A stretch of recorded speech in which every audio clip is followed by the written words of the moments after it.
I'm going to turn this towards you. Oh, wow. Well, my mouth is already watering again.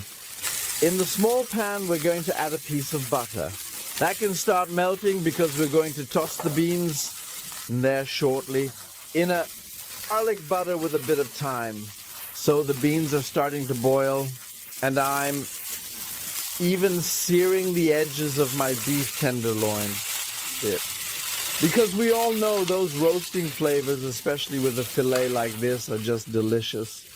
And into our melted butter, we're going to add the garlic now, so it starts to release its aroma a bit. Onions just a tiny moment later, and then we've already prepared the base for our beans.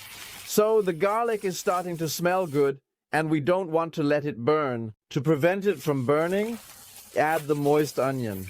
That will deglaze everything for us, and we can give it a little toss. Delicious. Look, the garlic has a very light color. This brings out a bit of sweetness in the garlic. I really like that. A little salt, not too much, because we've got bacon coming up soon. But pepper. And then we can go ahead and add our thyme in there. And we're just going to take that off the heat now. It can cool down a bit because the next step is coming up soon. They're going to burst, melt in there, and then we can season them again. And we're putting the pan in the oven at 85 degrees, the convection setting. The nice thing is we can remove the handle, and our core thermometer, which is really, really important for me, I'm going to stick right into the center, exactly in the middle. And we want to cook our beef tenderloin to 22.7. And now comes the moment that you just can't fake.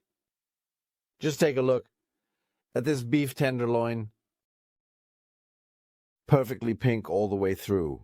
I recommend cutting this tenderloin into 6 slices, because then we can serve 2 slices first and the third as a follow-up. Where are we putting the good meat, Yusen? I have a slate plate here that I've already warmed up a bit, and we just place the meat right on top. I always turn the last slice over. Just take a look at this. We're adding our balsamic tomatoes as well.